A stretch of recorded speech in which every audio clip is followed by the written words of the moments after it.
Hi guys, welcome back, and hello if you are new. So thank you ever so much for tuning in for another week. So it might have been a while since we've heard from the Immortal camp, but previously the band returned following the departure of longtime member Abath to release Northern Chaos Gods, which featured Demonaz and Hawk. Now, on the new album, War Against All, Hawk has since left, so Immortal is essentially a one-man band in the form of Demonaz. So here's what I thought of the brand new Immortal album, War Against All.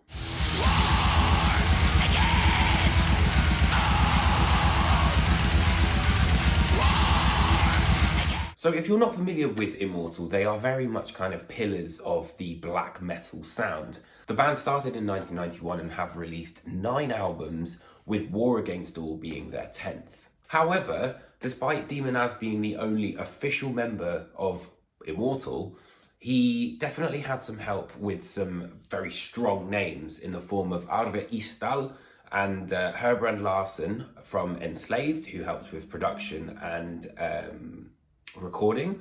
But then another member of Enslaved, Ivor Sandoy, I'm not sure if I pronounced that right, handled mastering. So there really is kind of, a great sort of behind the scenes cast, if you will, from the album. And to be totally honest, I think that they knocked it out of the park where production is concerned.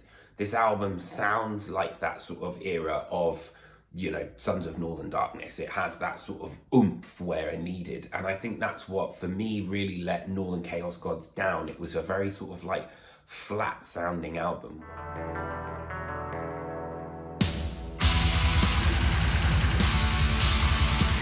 The drums sound pretty big and the guitars are nice and crunchy to give it that sort of nice contrast. And again, as I mentioned, those sort of glacial cleans very much kind of come through here. As ever with Immortal, there are 2 different places on this record, and then that's your lot. It's either warp speed or mid-tempo riffs. And there are times when in one song they'll kind of do a bit of both. But other than that, there's not really a huge amount of experimentation happening here. From the moment that this record opens, Demonaz bares his teeth with the brutally fast War Against All.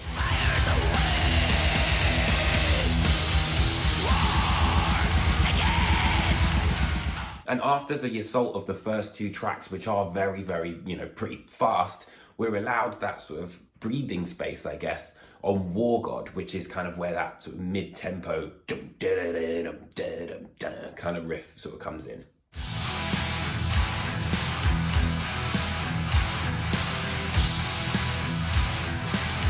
There's definitely a classic feel of black metal that kind of courses through this record. No Sun is a great example of that. It's kind of got those tremolo picking guitar sections, but then slowly but surely comes together for that really kind of defiant, victorious sound that has always been a part of Immortal.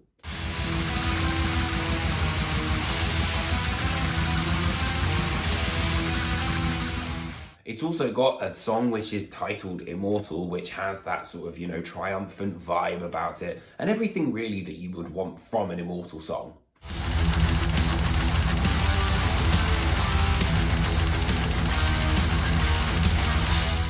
Whether or not this is going to be performed live is another matter, but Return to Cold has a great sort of like, hey, kind of moment, which I think, also sort of looks at those dynamics as well.